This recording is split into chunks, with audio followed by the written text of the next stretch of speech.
Santiago, and I want to talk to you today about voting and the importance of voting. In the last election, a lot of people talked about voting, and maybe perhaps a lot of people talked about not wanting to vote. But there are situations where people really want to vote and they can't vote because perhaps redistricting and stuff like that have taken place to kind of shut them out of voting when it really is their right. So we need to talk about what different races there are out there when it comes to voting. We all know that there's the presidential election. A lot of people vote when it is time for the election. Sometimes, quite frankly, most of the time you will see more people voting for the presidents than any other race. A lot of people do not vote for the senators or for people who are taking control, like maybe in the counties or the states, the other, or maybe even for governor. So what we're going to talk about today is why is it important to know each and every person who's running for office and to understand what they mean to you.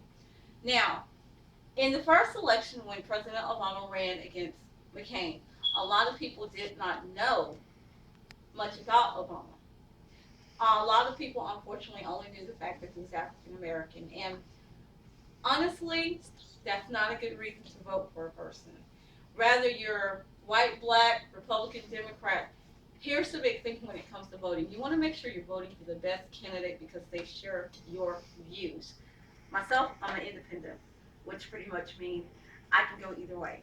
I have some views that are moderately Republican, and then I also have some views that are Democratic. Now, the best candidate for me would be someone who mirrors my views on life. Does that mean that I'm going to vote with one party just because they're independent? No, of course not. That means I'm going to actually listen to what people are saying and I'm going to research them to understand what they've done in the past that can help me kind of understand maybe what they're going to do in the future. Now, when we're talking about redistricting, a lot of people do not understand what redistricting means.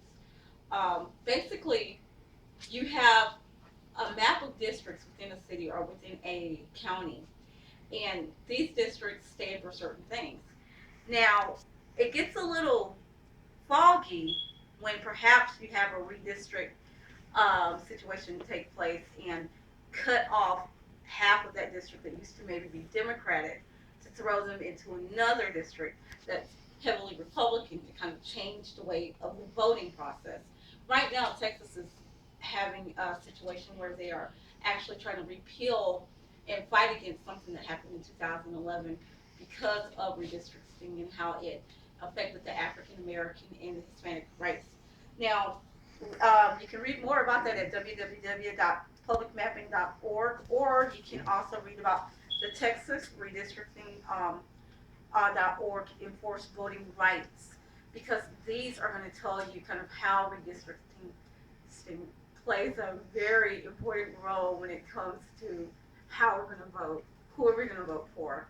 Um, Now, right now we're looking at kind of a turn or a curve, if you want to say, between the Tea Party and the pretty much old age GOP, um, which is probably more commonly known as the Republican Party that we are all used to.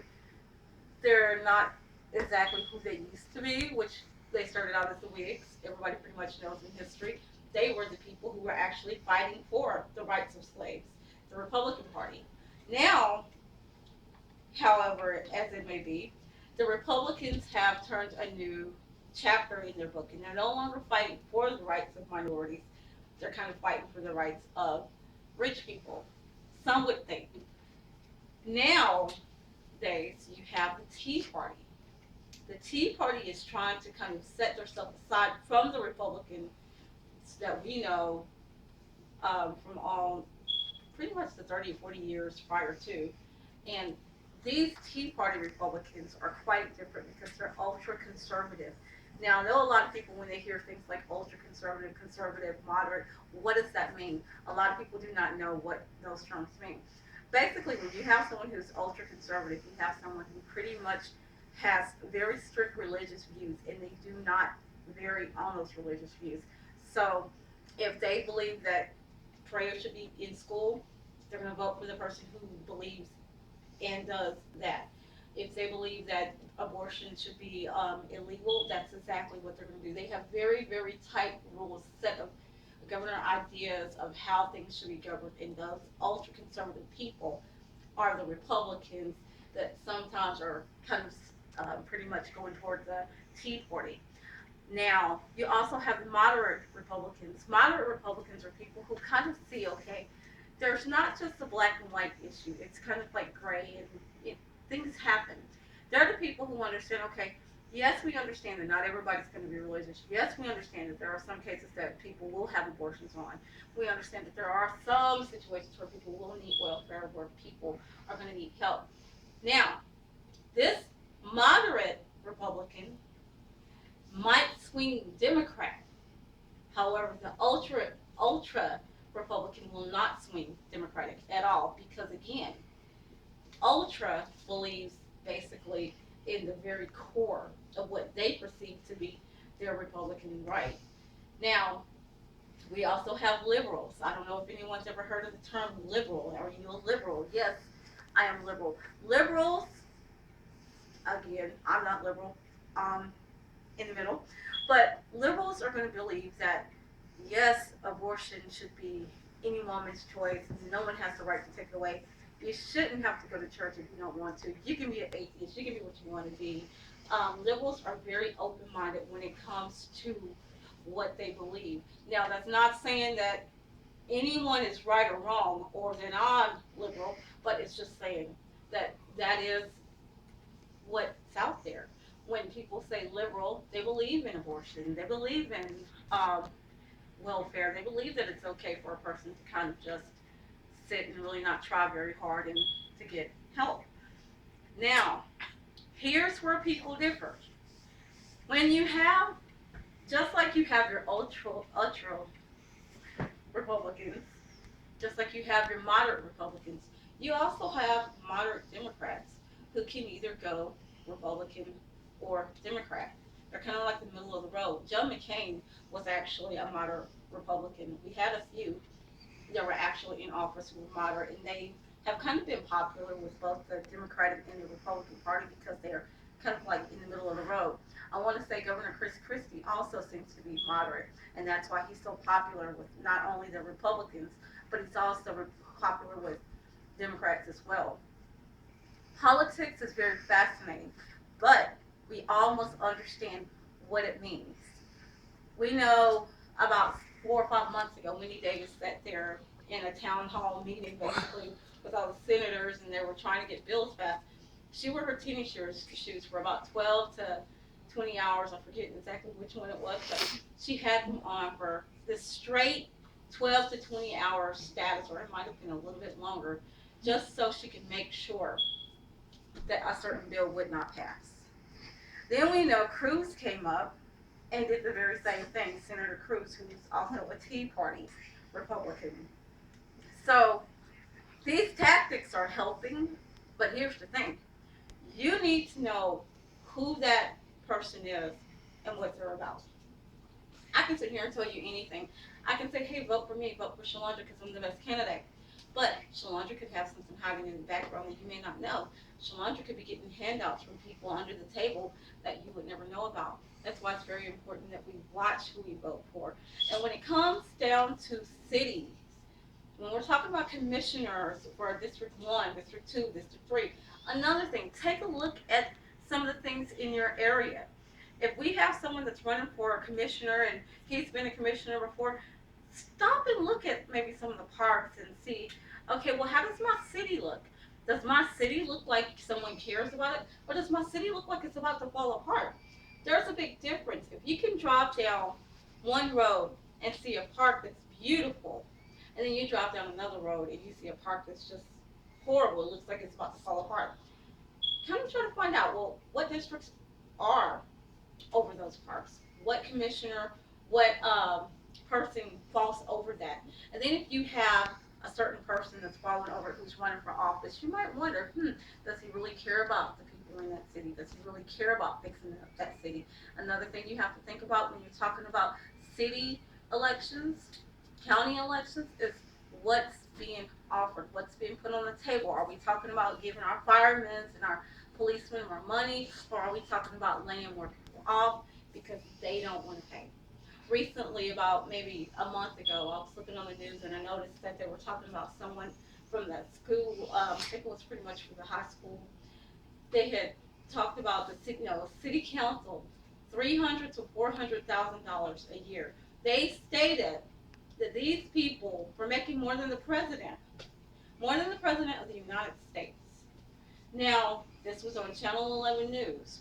Why on earth would that be okay? Take a look at who's making this ungodly amount of money, and then look at the city. Look at their school. Look at what's in their district. Where are they putting the money? Because if we're going to pay you $300,000, $400,000, and you're not doing anything to put money back into the city that you're working for, then I would like to know, what good are you? It's questions like that we have to ask ourselves when we're talking about, well, we need to vote for this person or we need to vote for that person. Look on channel. Go to www channel dot, I think it's WS. Let's see, www.wfaa.com.news, and look for the slideshow that's talking about the city council and people who are making $300,000 to $400,000 because they're seeing it's cost of living allowance. It's how much we want to show them how much they're worth, and then you'll see that it's very important that we understand who we are employing, because employing people to be there for us is going to be extremely important in the future, because you don't know what's going to happen. One of the worst things in the world is to mess around and give someone the keys to the city and then they burn the city down. Kind of like one of the cases we heard about was the case of Detroit. Many years ago, I would say within the last 10 years, Detroit had someone who was over, and what did they do? They basically spent Detroit into the ground. So what happens now? Detroit had to lay off all kinds of people. Now they're very poor. The city is just horrible because they trusted the wrong people. They voted the wrong people in an office. So it's very important that we understand that who you vote in could have a big impact on what you're getting paid, on how much taxes are coming in, on if their kids are going to be able to go to school next week or not. It's very important. Look at the school system in Chicago. All of these things that are coming down where people are having mass layoffs, mass firings, a lot of this stuff, unfortunately, is coming in through people we voted in office. It's very, very, very important that we think about this. And if you go to the Huffington Post, it's www.huffingtonpost.com, and type in Chicago schools in education, you'll see an article about how Chicago school teachers went on strike a couple of years ago around September, and they laid off like a lot of people because of that. The actual mayor of the city gave them a raise, a really big raise.